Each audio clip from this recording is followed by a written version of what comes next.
Hello, people of the wellness industry. I come in peace, sharing a message of both warning and opportunity. I'm going to try to share everything as condensedly as possible, but please be mindful the accumulation of what I'm about to show you has come to me kind of through experimenting with AI in the last maybe 3 or 4 weeks, and what it's made me think about this space and what's possible, and how it's going to impact the wellness industry, especially. So first and foremost, if you don't know me, my name is Max. I am a serial entrepreneur. I work in, I have some brands in hospitality. I have a company in the gaming industry, and I kind of have the beautiful, awesome life where I get to travel the world, live where I want, and work with the people I want on projects I want to. And right now, the wellness industry, I think, is the most beautiful, awesome, high opportunity, and just honestly the coolest industry to work in. I'm working within it, and I'm working within it with technology. And what's unique about how I think the wellness industry can use technology like AI agents is really embrace the fact that like the agents will do things that you once thought people could only do, and there's a lot of ego attached to that, and that's going to be a bit hard for a lot of us. It's hard for me sometimes to outsource something to an agent to work on when I felt like that was very personal to me. But then at the exact same time, you're going to be challenged to find your zone of genius. You're going to be challenged to think, what are the things that if I actually spent my day focused on would move the marker and have a meaningful impact on my life, my customer's life, and do what I want to do in the world. And that is where I think the opportunity of agentic technology is. So today's kind of conversation, I'm going to be breaking down for you how AI agents are transforming marketing for things like gyms, spa, wellness brands. I'm going to give you an understanding of what AI and marketing will look like in 2026 and everything you need to know as an owner or a practitioner or a founder in the wellness space. And then I'm going to let you know specific ways that agents will be replacing certain maybe agencies you once depended on. Maybe you're spending $5,000 for your email marketing on your Klaviyo for your supplement brand is being managed by someone. Well, guess what? I used to actually offer that exact service, and we've shut off that service because we know it's going to be replaced by what I'm about to tell you for much less money, and you can run it on your own. Then you also have to think about things like graphic design, copywriting, content strategizing, research. There's a lot of things that we think only humans can do. And tools like Claude Code and Opus 4.6, for some people, have done fantastic things. And for others, just look like, oh, another step in this AI slop wave.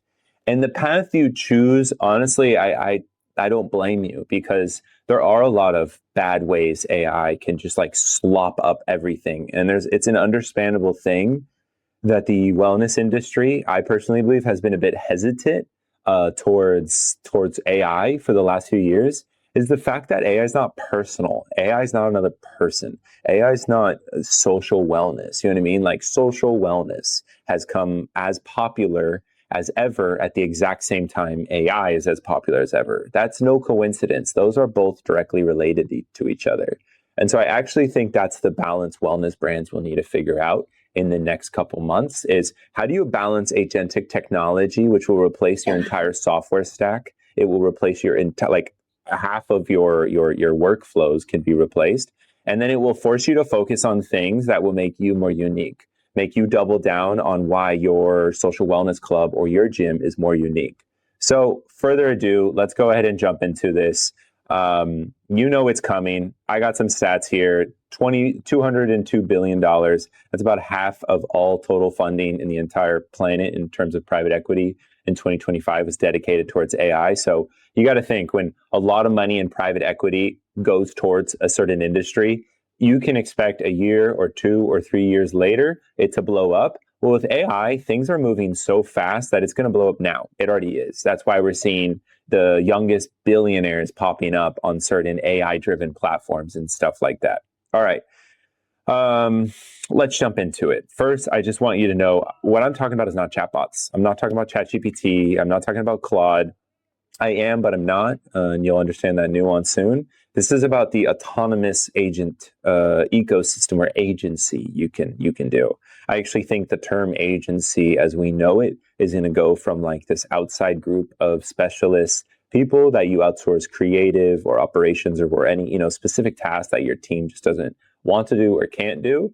I think that's going to be agency of like pre-agentic technology, and I think post-agentic technology agencies are going to be companies that understand your workflows and help build and orchestrate for you a support network of agents to run your business. And this business model doesn't really exist yet, but I'm actively doing it. Do I know it works? Yeah, it's working for me. It's working for my clients. We're all outputting, upwards of like 1,000 times more productive outputs than we ever have, while still being at a pretty high level of precision in terms of like taste and curation and on brandliness. So throw away all those bad experiences you've had where you asked ChatGPT to write a business plan for you and you thought it was bad. That wasn't a bad business plan. You just probably didn't give it enough information. You probably didn't prompt it well, and I don't blame you. So why AI agents are going to be a little bit different is these agents, they help you plan multi-steps of multiple systems autonomously. They can use any tool you can use. And then what I really like about them is they'll build tools when they can't figure it out. So what I mean by that is like, one time I asked an agent to go through my download folder and clean up and organize it by categories. Like maybe I downloaded a lead magnet on LinkedIn because there's too many of those. Maybe I downloaded some Claude skills because I wanted to learn how to do some specific things with Claude. Maybe I downloaded an airport ticket, whatever. And in order for it to go through my folder, there was some images in there and it said it couldn't figure out what the images were. And I watched it build an app for itself to then use the app to scan and extract the text from the images so it could understand the context of the images and organize them. And I watched it all do this locally on my computer. Didn't need to use some big data model. Didn't need a I didn't need to burn an oil drum or send data to and from like Elon Musk's brain to get tapped into this AI.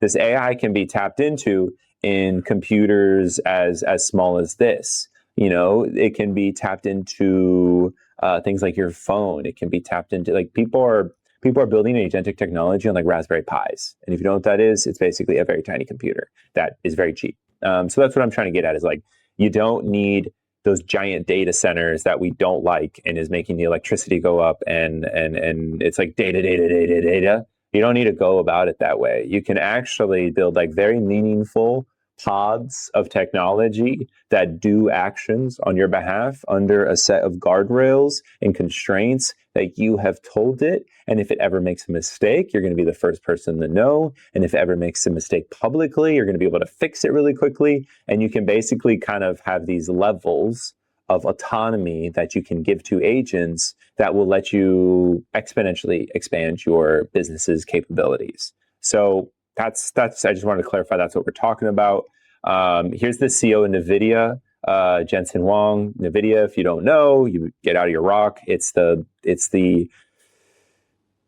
AI company, the defining AI company. They're the ones who started as making video game hardware, and then the processing of AI needed video game-like processing ability, and NVIDIA kind of cleverly, opportunistically became the best hardware for AI processing and computing. And Jensen Huang just said at the GTC conference like a few days ago, every company in the world is going to have more and more AI agents.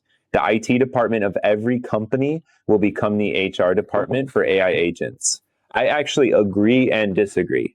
I agree in the sense that in enterprise businesses like boring company Co that has a boring amount of like 100,000 people and they I don't know, they sell paper or something.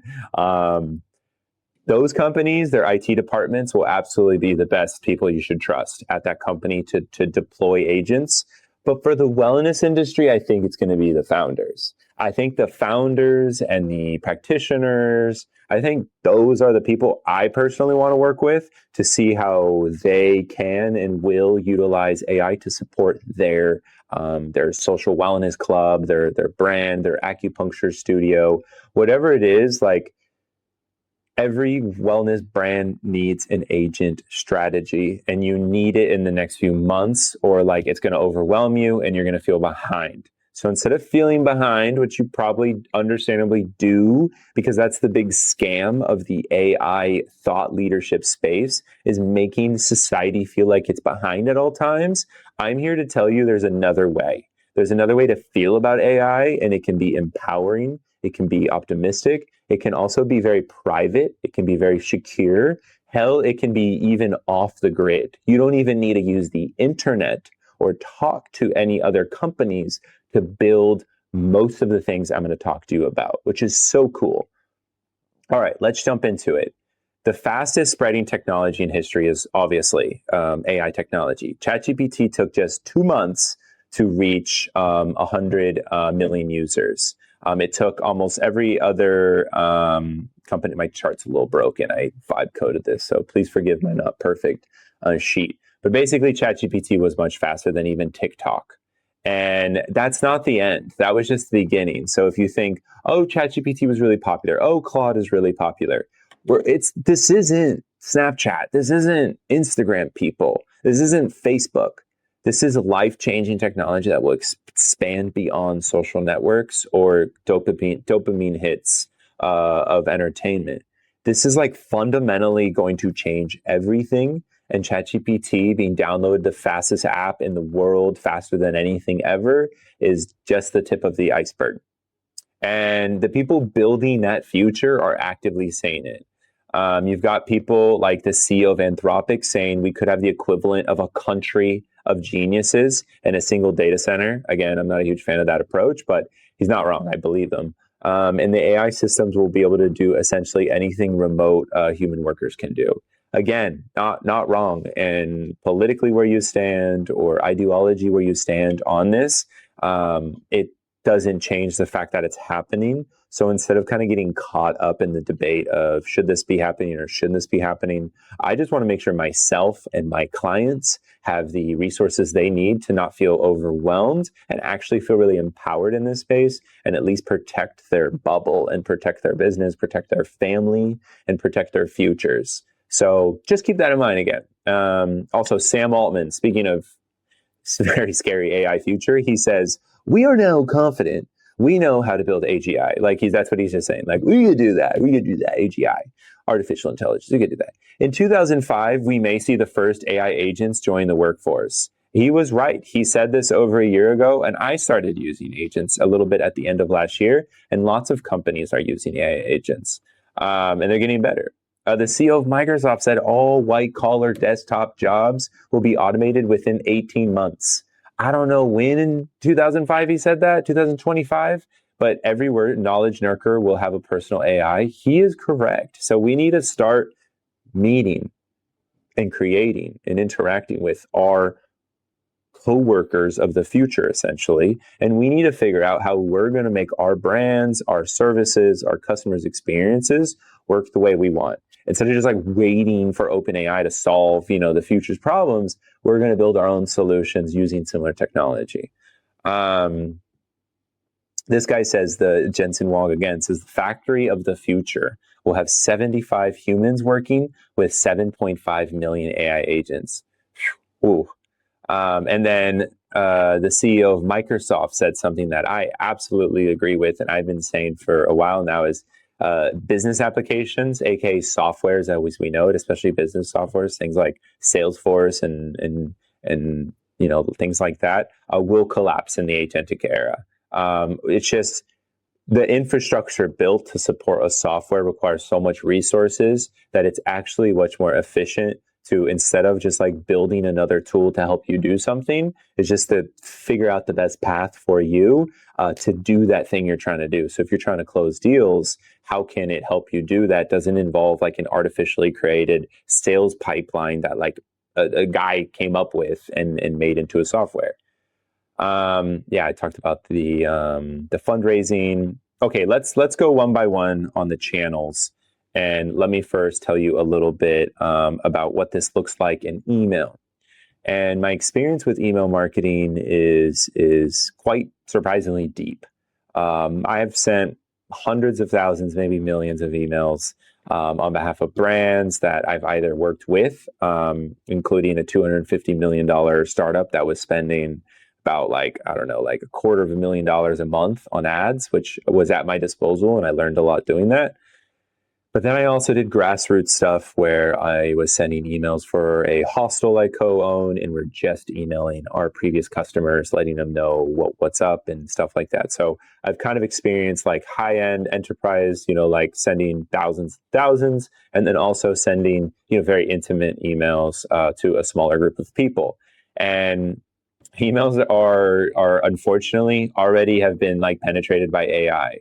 Your inbox and your client's inboxes, whether you noticed or not, now has AI agents in it. Gmail has it. A Gemini and Outlook's Copilot is already evaluating messages that go into your Gmail, already going into your Outlook, and an agent is technically opening your mail before you are. You didn't even know this. They didn't tell us this.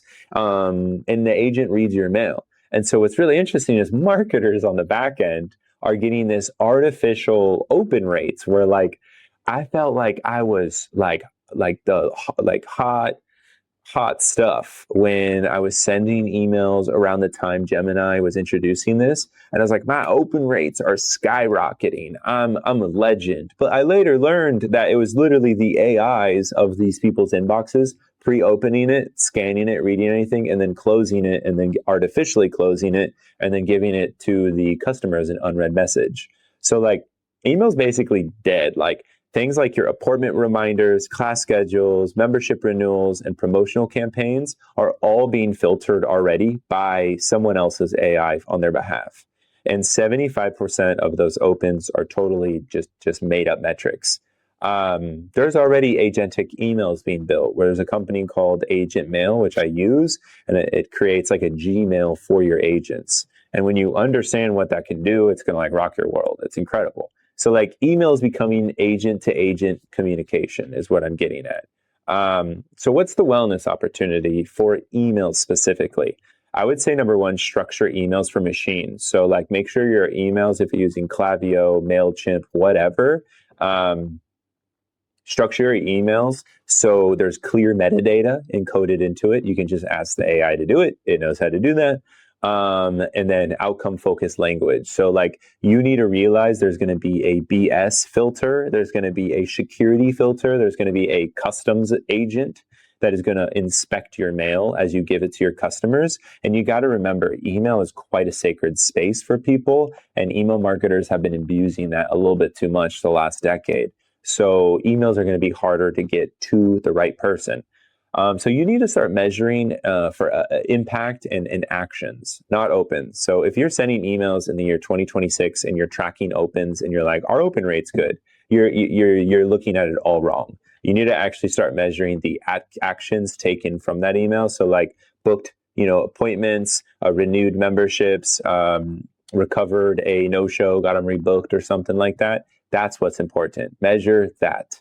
The next thing is like the 2% that matters. So like automated emails are 2% of sends, but drive 30% of revenue, almost 2.87 per email versus 18. So there's actually like a lot of opportunity in the like transactional email space where like if someone signed up for your blog and you send that really generic like onboarding email, you could actually customize that onboarding email to be personalized to that specific person based on the information they either gave you or the information that the agent inferred from their web browsing experience, and use all that like what was once creepy technology ability to like spy on people on your website. You can actually now use it to kind of like give it back to them. Literally be like, hey, you clicked on our health website, and we saw that you read this article, and this article. So we thought you'd enjoy this article. And it's way better than these like generic ones. And people are going to like at first get like maybe a little like turned off by it.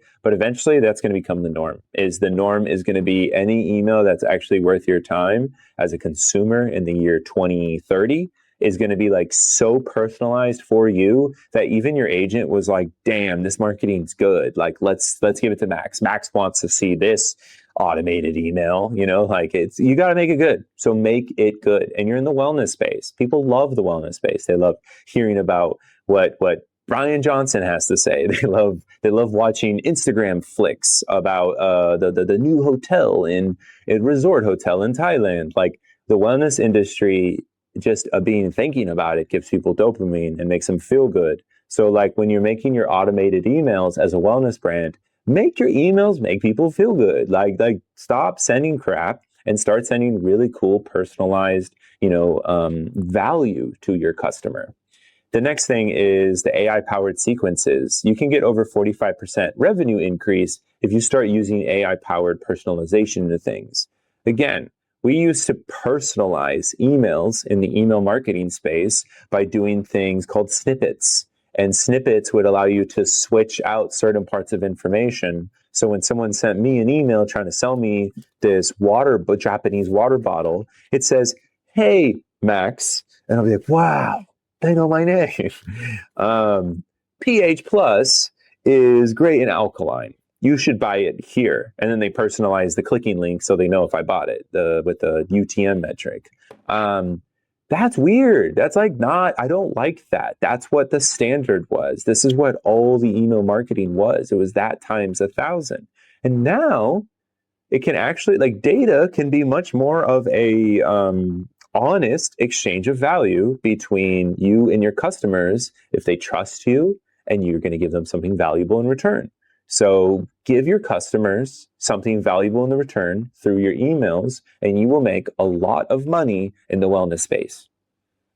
Even here at the MarTech convention this month at the big marketing convention, they said email marketing is becoming an agent-to-agent system. Messages crafted for human readers are now being evaluated by AI long before a person sees it. So how does the market pivot to that? Exactly how I said. Stop writing just for a human and hoping the AI likes it. Start making very valuable things that are so freaking valuable that the AI agent would be like, oh, dog, you're going to be so happy. This is the best email you got all week. That's what you want your customers to get from you. All right, let's talk about content. Let's talk about content, social media content. What does social media content look like in the wellness space in this agentic future I keep yapping about? I think authenticity is going to be priceless. I really do, because there's already an AI slop content flood hitting Instagram, hitting YouTube, hitting TikTok. And I know you probably notice it if you're watching a video like this and I'm talking about stuff like this. Someone tells me you notice that those are AI videos, but you know as well that when you click on the comments, 90% of these people have no idea what they're watching is fake. And that's really sad. Like, low key, it's really sad. It's an indicator of where like mankind is at any given moment. But honestly, I don't blame them. Like, that baby did look like he was flying that helicopter into the Statue of Liberty. I don't know. That's what AI slop is always. That's how they get you. It's always the hooks. And then the CEO of Instagram's even being like, yeah, AI videos already outnumbering human videos. Like, they're not trying to prevent it. You got to understand this. Social media campaigns, if you're a content creator and you think a social media campaign is going to protect you in the AI world, you need to check your priorities, because they're going to go with whatever gets them the most amount of money for the least amount of effort, the least amount of headache. And they're realizing these AI like influencer grandmas and these AI influencer robots and these AI influencer like fake people, fake models, fake e-girls, they're selling better than like the humans are for those kind of niche categories. So I think what's going to happen is every other industry is going to race to that.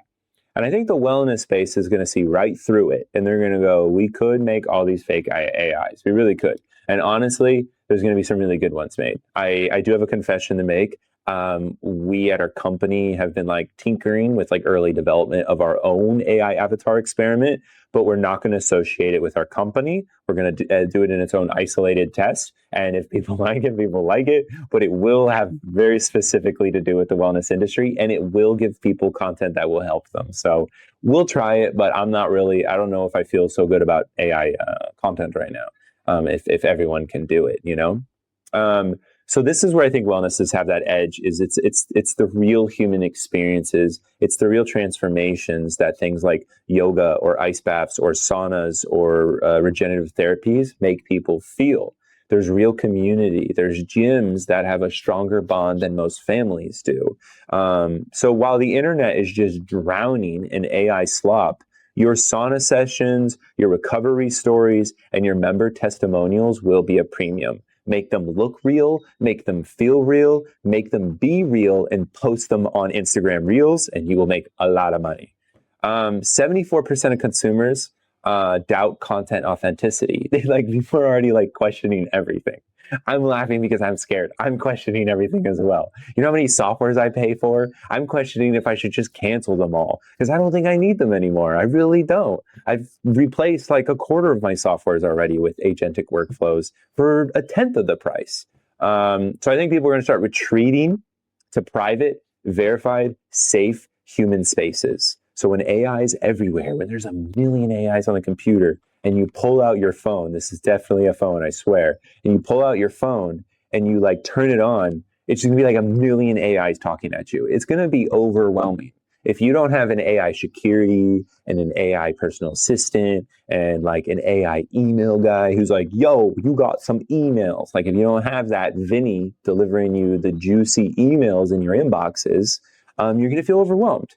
So you got to just start building these protective layers around you and your business, and you'll enjoy doing it because it's very fun and it's a lot of cool stuff. But they're also going to be protecting you from the flood of content, the flood of information, the flood of personalized emails, and it's going to let you focus on what you want to do. So you do want that kind of agentic buffer around yourself, ironically, in this agentic space.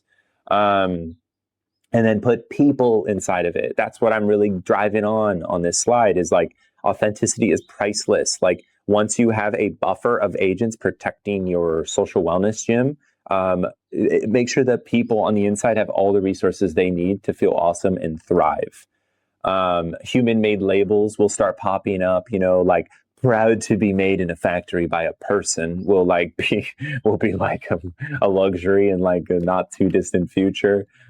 Food made by humans, please Lord, not be a rarity. Love me some home cooking food. I don't care what you say about robots. I don't think robots can make good tasting food.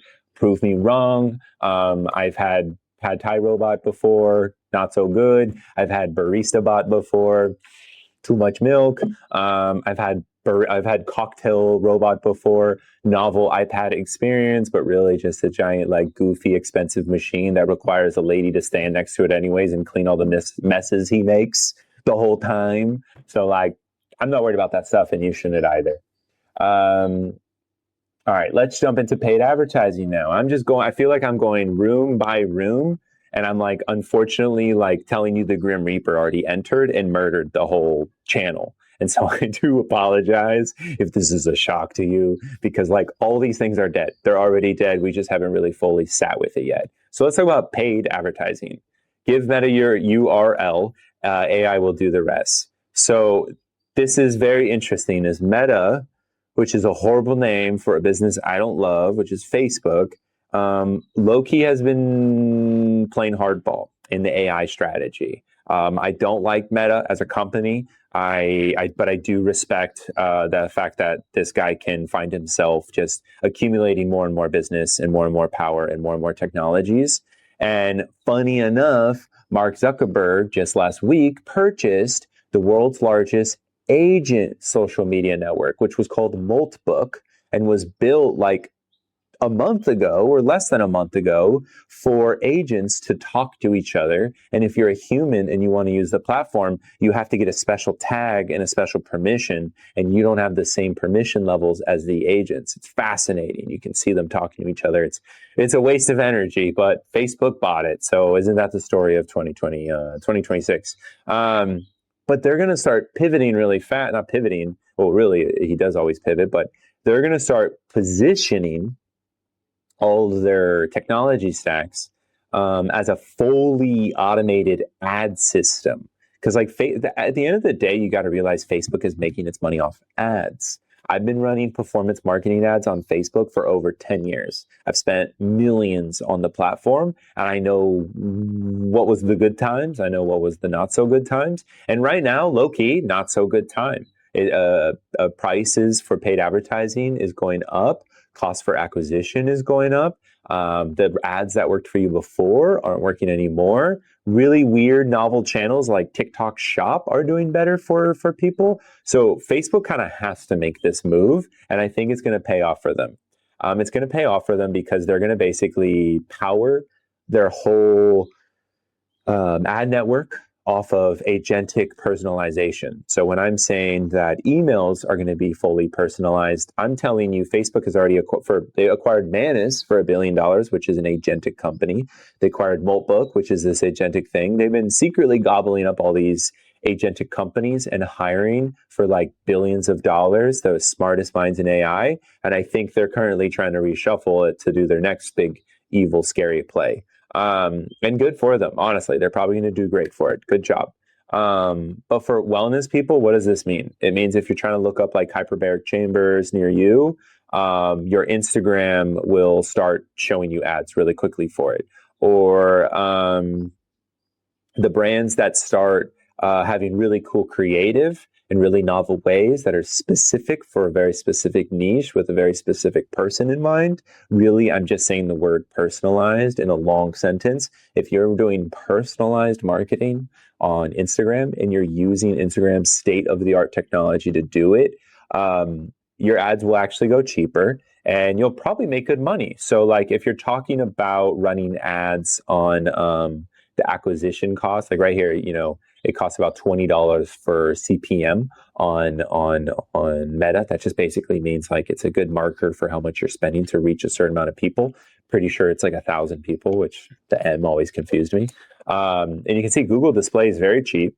Meta is about 20 and ChatGPT is about 60. ChatGPT has just entered the playing field, but ChatGPT can actually charge a lot because they know a lot more information about you. So this is where Meta is going to make a bunch of money right here, is between the fact that ChatGPT's come in on the top end and they're charging $60 for ads per 1,000 people in your niche, and then Meta's charging 20. I think the competitive edge that Meta has is the creative side of it, and then this like the dopamine engagement of it all. Like people are going to be on WhatsApp, people are going to be on Instagram because it's where they go and connect with people. So I don't love Facebook, but they got basically $40 of profit and margin they can carve out of that space between them and the premium high-end agentic marketing of ChatGPT. Yeah, look, here you go. A lot of the current margin stack is going to get compressed and everyone in the supply chain knows it. That's fancy industry saying for everything's on fire and we don't know what to do. And that's ad tech industry executive privately shared that with a reporter this year. It's facts. It's true. So like think of your most creative friends who you think have really good taste on Instagram. Think of your most creative artists that you really like and follow on platforms like YouTube. Think of your most creative intern you have at your water bottle company and tap into that, because if people have craft and curation and they know how to scale it on a like almost personalized level, I'm seeing like teenagers come out here and produce like really good little mini generative things that like I would not pay money to watch, but like, damn, a 14-year-old like made that animation of like Genghis Khan fist fighting like Bruce Lee on top of the bullet train or something. Like the capabilities on creative are being democratized, but those who have taste and specific abilities to prompt and craft a little bit better than the average person, they're going to go further ahead and they're going to do better in the performance marketing space because their ads are just going to be better in terms of visuals and creatives and personalization. It's the big P I keep telling you about, and you can't forget it. An agentic future belongs to those who aren't afraid to personalize things. And again, wellness, hospitality, that industry loves doing personalized wellness, personalized healthcare, personalized stays. So it's built for it. Now let's talk about search. I've gone through some of the other channels. I want to talk to you about search now. zero-click reality. What that means is, as of now, when people are Googling or doing ChatGPT, over 93% of the searches they're doing, compared to say like traditional search, which is closer to 60%, people are not clicking.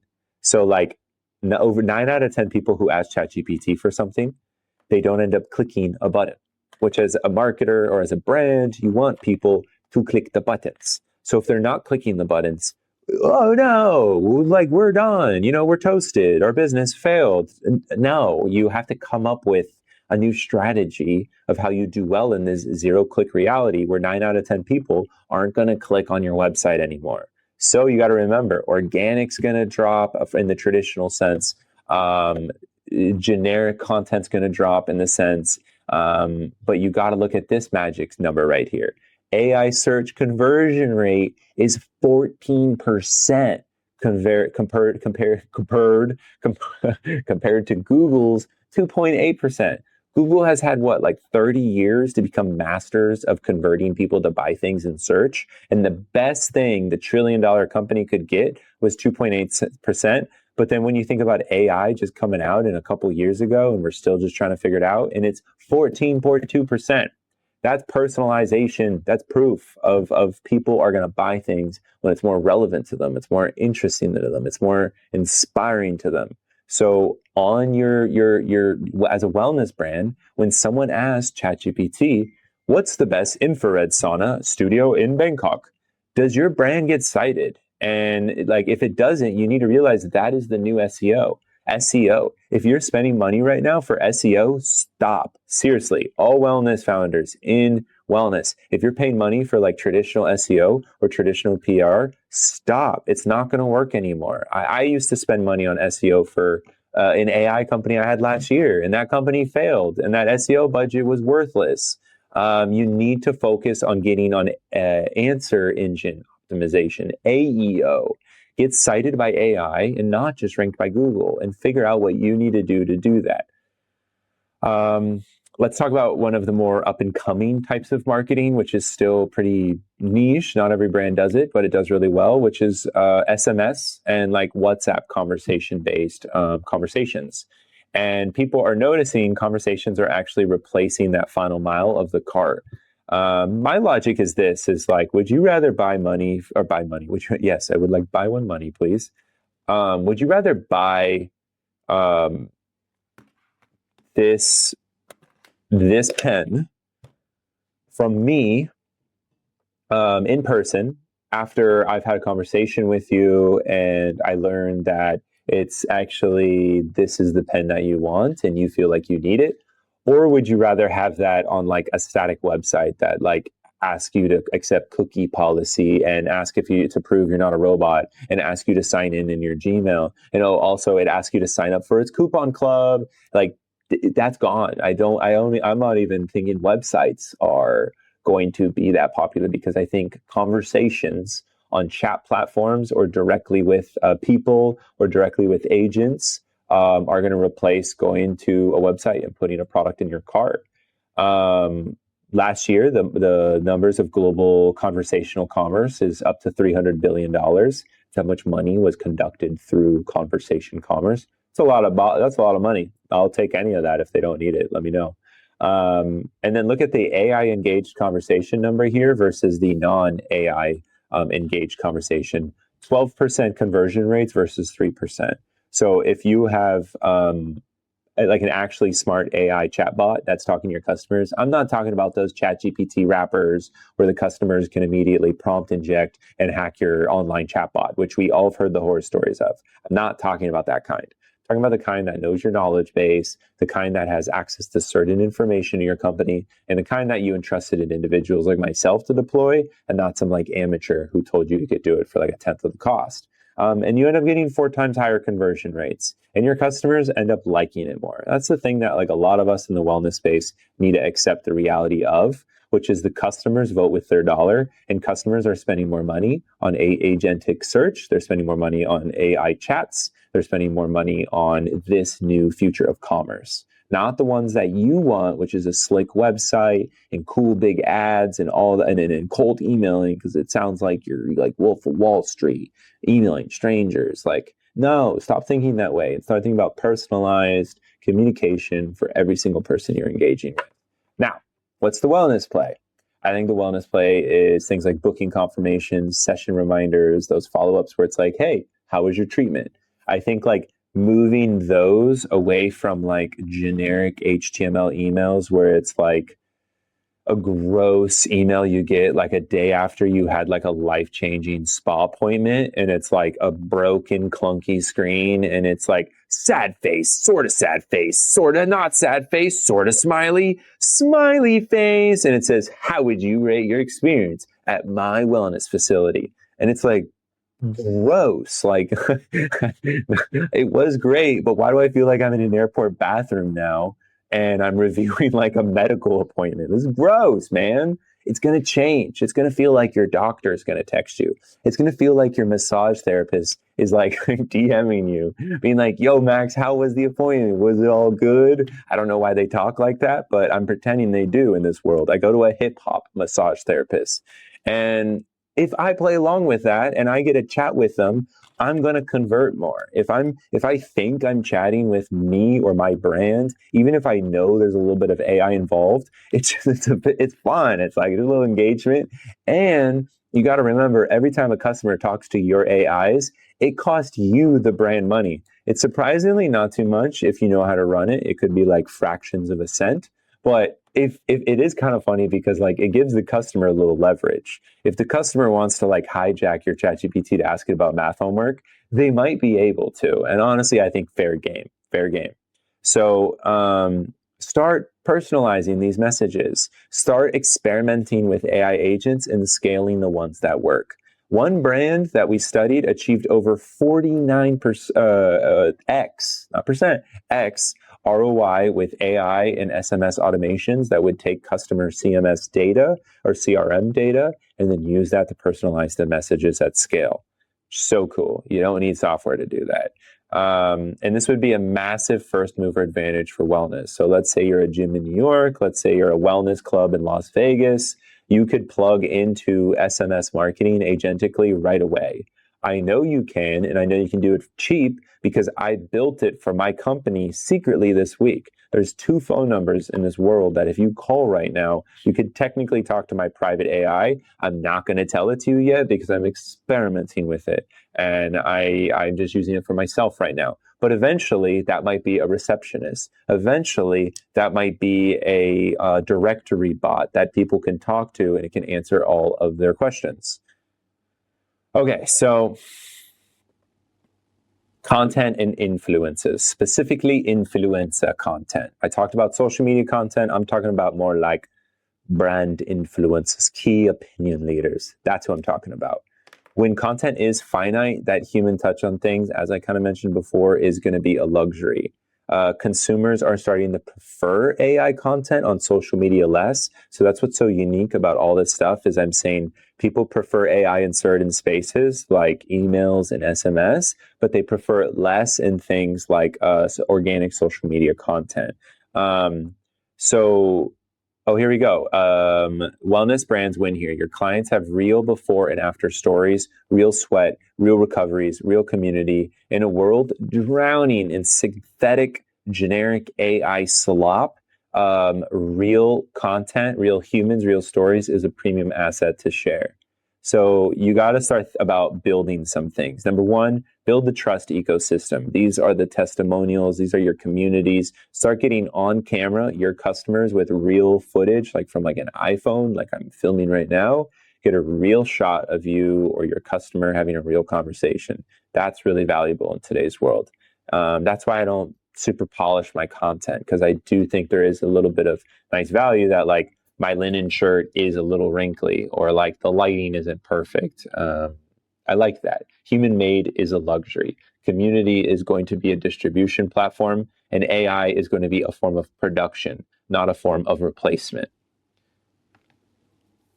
Okay, now let's talk about agentic commerce. This one is very interesting. So agentic commerce is kind of no longer beating around the bush. This is an upcoming type of commerce that if I was a wellness brand that had a Shopify store, a Stripe app, a Google store, a TikTok shop, anything. If you're selling like products really on like platforms at scale, you should absolutely pick one of these protocols and go all in on it. Which protocol you choose, that's a debate for another time. I could do a deep dive on it if people really care about it. But basically, you have to choose one of two protocols. You have to make a bet. So the bet you make is either on OpenAI and Stripe. Do you believe that ChatGPT and kind of that forward momentum will become how people buy things, especially if you can ask ChatGPT to buy something on Amazon? Or do you believe in the UCP approach, which is Google plus Shopify plus retail partners, which is was just announced earlier in 2026, which is Etsy, Wayfair, Target, and Walmart, plus over 20 other stores are partnering with kind of this little Google Shopify ecosystem, which is a unique solution, a unique system. So what this means for you is like when your AI agents are going to book treatments or compare clinics or buy supplements for someone, does your brand surface? I think 81% of retail executives are expecting AI to weaken brand loyalty by 2027. That's a safe estimate, more like 20 now. It's already happening now. So what's the play for wellness? I think the play for wellness is own the relationship post-purchase. So it's like make your front end stack very friendly for agentic commerce to happen. And it's actually not that complicated to do. Like just have like Stripe, have Google, have like if you already have one of these kind of setups a bit more than the other, it's not the end of the world if you just naturally go with what your technology is already set up for. I'll speak for myself in a brand that I actually have on Shopify. So I co-own a indie board game business, and we have a Shopify store. And I can actually like go in right now and toggle in the Shopify store. I think it's in beta right now, Agentic Shopify, which will basically allow my store to communicate with other people's agents in a much more agent-driven way instead of trying to beat around the bush and go try to click onto the browser. It's like, why would an agent go click on the browser when it could have a one-on-one conversation with another agent and they can exchange a lot more information for a lot cheaper?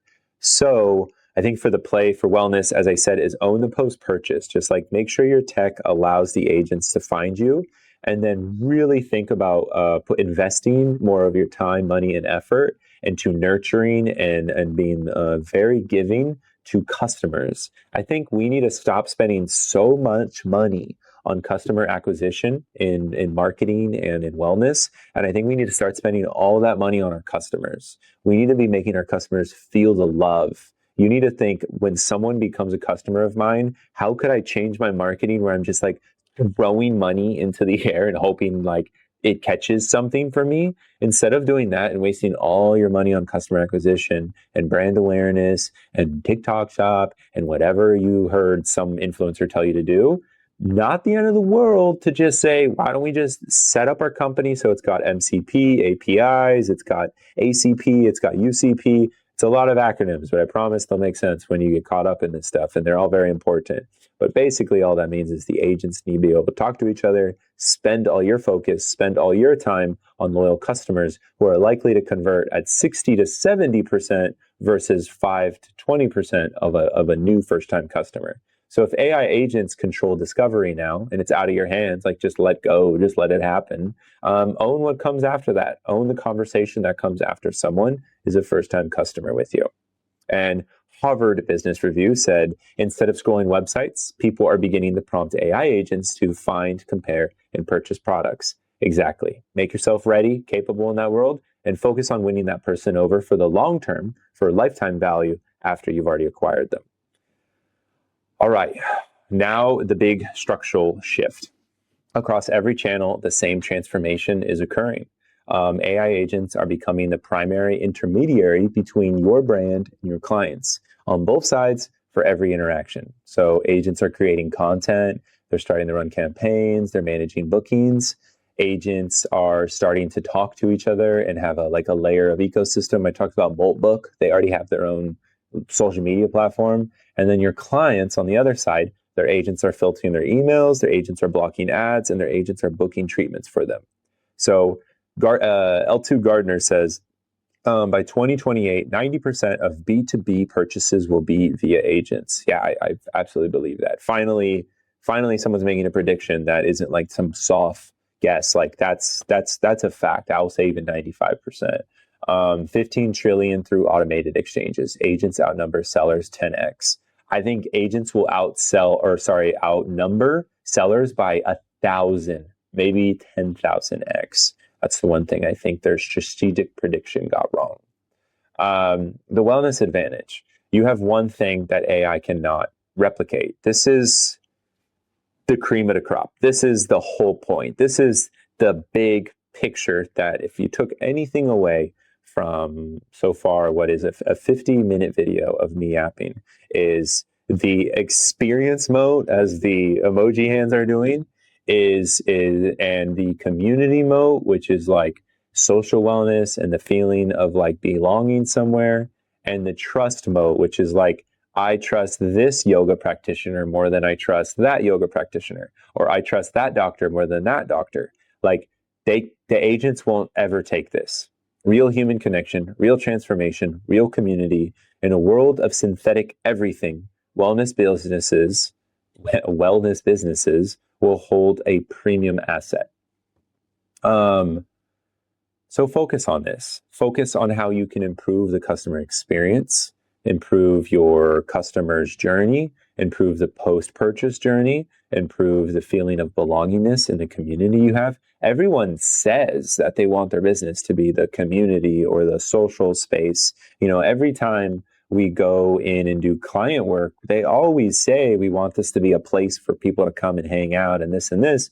But like, then double down on that. If you really want to be the community mode, then like, what does the social fabric need to become a safe space in this crazy world? You might need to invest in a Nintendo 64 and some beanbags. Who knows? Depends on the community. You could just put in an ice bath and a sauna, and at least I'll show up. The trust mode. The trust mode. People always will trust certain people over others, certain information over others. So like, just because the AIs will know everything and do anything doesn't mean you're going to inherently trust them. So like who said what is going to become very important, which for me, I think is finally awesome, because like all this fake stuff and these crazy stories and this fake news, you know, like all that, I actually have this feeling that it will go away, because I think it's going to get so loud, even louder than it is right now.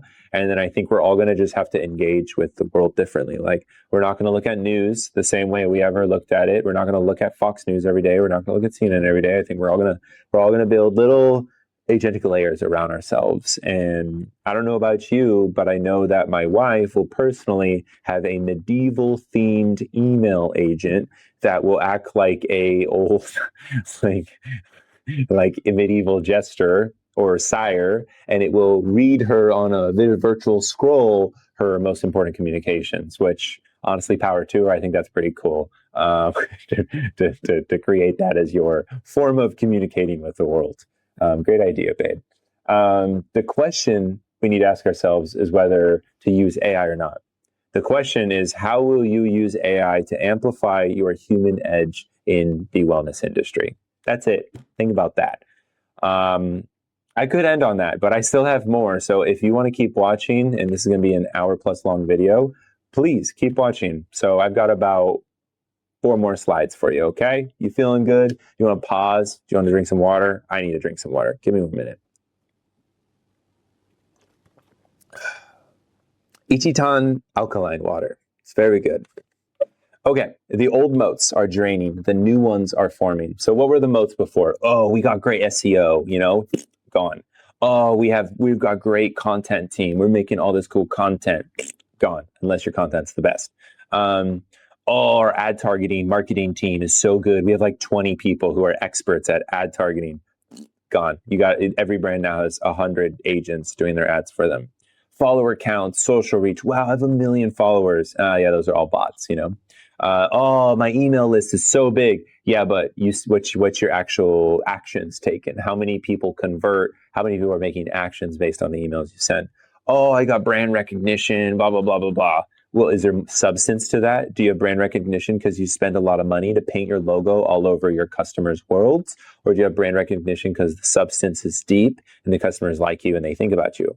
Again, all those moats, unless they have that detailed nuance that I always pointed out to you, gone, eroded. So what is forming? What can you build moats around? Where can you defend your business and have a medieval moat around it and feel safe in this very wild world we live in? First of all, proprietary client data. Think about things like treatment outcomes and recovery data. You know, like when you go to like a really nice spa, they'll give you like a nice piece of paper with a nice pen. It'll have like a little human on it, and you get a circle like touch there, don't touch there, like don't touch there. And we give the spas are giving people a chance to kind of interact with the physical experience in a very data way. Like they're quite literally doing a map of like what they want, where they want it, how hard of a pressure, how soft of this, is there any injuries you need to know about? These are going to be things that are just going to be implicitly built into the back end. Your brand, if it's doing well in this world, 2 years, 3 years from now, it's just going to have this information organically flowing through it. Maybe your people don't even need to do it. They might need to talk it out. They might need to type it in. But I think it's going to be very fluid to be able to take high value customer intake information, high value customer feedback information, and high value customer health information, wearables, and incorporate that into a really unique proprietary client data database. Brands like Oura Ring, I just raised millions of dollars to build, I believe, a Oura Ring women's health and hormone LLM model, which is like fancy pat us on the back speak for we're going to start harvesting all the data of every woman on earth who uses an Oura Ring and use that to make a data moat around it about women's health data. Cool story, bro. Like that's not what I think my friends want to do. That's not my I don't think my wife wants to be sending her hormone data to some giant tech company LLM. But if she trusts a local gym, if she trusts a local clinic, I think she'd be more than happy to give her health data to that because she is a part of that experience and she trusts them. You know, it's got good experience, good trust, and good belonging. As I said, trust ecosystem, very important to the moat and the outcome. Agent readable brand. Just think agent friendliness. Like if you want to make your brand more agent friendly, I'll tell you a shortcut that will literally save you thousands of dollars and lots of time. If you want to make your brand agentically friendly in 2026, it's simple. Just ask an agent to do it. I'm dead serious. You know this office company called Staples where you can buy office stuff, and they had an advertising campaign where those bump. That was easy, and they had a button for that, and there was a whole marketing cam about it. Yeah, that the red button is the concept of the red button is now real. It's called agents. So if you want to make your brand agentic friendly, do what I did and just make sure you set up the agentic framework in a safe guardrailed setting and start asking it, how can I make this so I can rank on AEO? How can I make this so if customers Google hyperbaric chambers in Houston, how can I make this so ChatGPT people get referenced my site? And it will figure it out. That's it. It's that simple. Just put in the time, put in the effort, and try. And you're going to troubleshoot. It's going to go wrong all the time. All good things break sometimes. But then they come back and you fix it. It's okay. Don't give up. AI citation authority. Do what you need to do to start being cited by ChatGPT and stuff. Physical experience, the unreplicable moat that the agents will never do. AI will never replace this box, this experience we call reality. Focus on this. This is what agents won't replace. So instead of talking about agents are going to do this, they're going to do that, AI is going to do, breathe out and realize that there's so much opportunity for you and the world to engage in real experiences and make some money in the meantime. You can make money not doing AI stuff while still having a lot of AI in your company. Just have the AI do all the stuff you don't want to do in wellness and focus on what you do want to. And your peace will be protected. Your spa, your gym, your regenerative clinic will become a sanctuary, a social wellness sanctuary for your community. All right. And also, post-purchase relationships, friendly reminder, invest into your customers. Stop investing into acquisition and start investing into immersion and experience enhancing of your current customers, because it's a lot cheaper and a lot easier and honestly a lot more fun to keep around the people who already like you than going to try to replace them because you didn't pay enough attention to them when they maybe deserved it. You should have said bye at the end of the session, you know? You were kind of a dick, Mark. I don't know, Mark. Sorry, Mark. The measurement framework is broken. Open rates, call to CTRs, impressions, organic rating, it's all in crisis. I've made that clear. The brands that define new metrics, actions completed, agent citations, lifetime value. How about a crazy idea? Let's start measuring how happy the customers are. Let's start measuring like how literally satisfied people are. Like there's a metric that I love. It's one of the only KPIs in the digital marketing ecospace that I personally low-key think is sick. And that is it's the answer to this question. How likely are you to refer your friends or family to this brand? That question actually tells you so much about a brand because it's a psychological hack where you tell the truth a little bit more than if I said, how was your experience? It's a long story. It has to do with psychology, but I like that question. And you should ask your customers that question. Fun fact, if you really want to know what they think. So where will the winners be in the wellness space? 6 moves. Number 1, make your brand's agent readable. Number 2, invest in AEO, not just SEO anymore. You want to make sure that the agents can read your stuff easily. Number 3, double down on the human content, the real stuff. Not like stop trying to do production things. Get raw, real stories. This is your moat. If it looks so good that AI could have made it, then you're doing it wrong. It's too polished. Don't make a Marvel movie. Make an A24 flick, okay? Number 4, automate the repetitive. What is the worst thing you do? What is the most boring task that you do at your company? Automate that stuff. You don't need to worry about all the other stuff that you like to do. Focus on that. Focus on the stuff you like to do and automate everything else. It's kind of a win-win if you think about it that way. Number 5, own the post-purchase relationship. Invest more money into your customers and invest less money into trying to find new ones all the time, because you'll spend less overall and have happier customers who pay you more money. I'd rather have 5 customers come back every week than have to spend the money to acquire 5 new customers every new week. And lastly, move now, not later. I'm telling you guys, this is like happening now. This is the only reason why I've decided to look like a goofball and film a video at the end of a very long work day. My voice is not very strong right now, and film this because I care so much about this. I really do believe, I really do know that the agentic thing is going to come fast. Gartner, which is like a mega influential, research, mega brand, insights media brand, they said C-suites have 3 to 6 months to set their agentic strategy. You know what that means for C-suites? They got 2 quarters to figure shit out before everything hits the fan.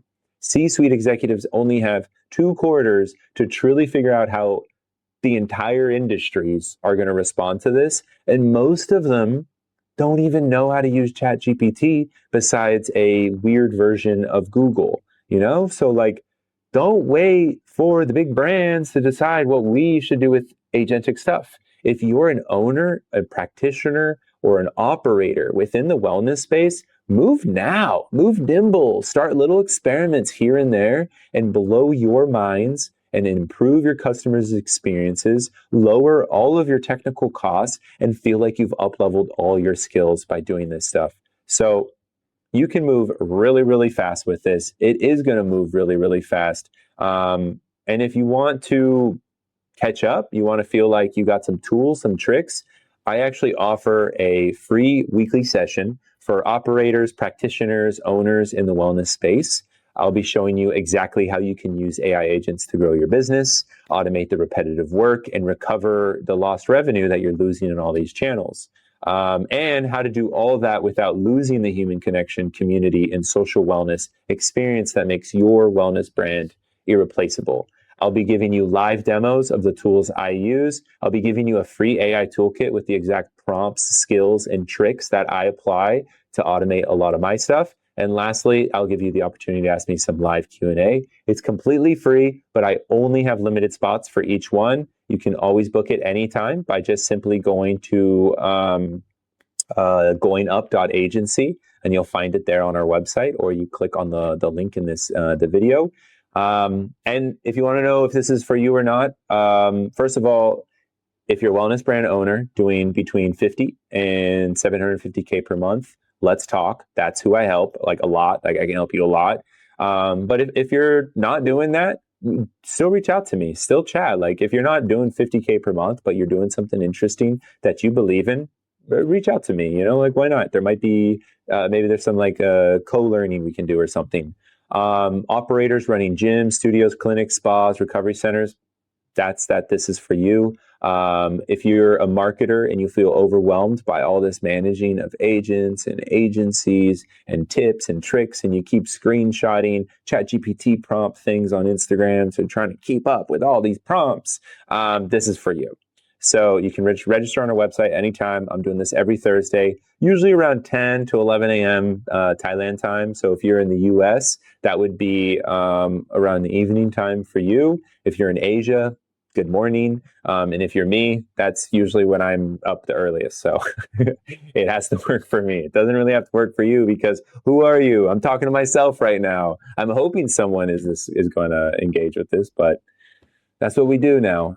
So anyways, if you want the references of today's videos, I have them here. I will be publishing this kind of like little mini website I put together for this. If you have any questions or anything, please feel free to ask them in the comments. If you're any of my friends and you somehow watched all of this, first of all, I love you. And second of all, please comment, because then it would like touch my heart so much. And I would be like, oh my God, he watched this? She watched it? What? Give me that satisfaction. I'm talking about you, one person who's been watching this whole time. All right. My name's Max, one of the founders of Going Up. We do this for wellness agencies. I've successfully talked for over an hour and 6 minutes, and I'm going.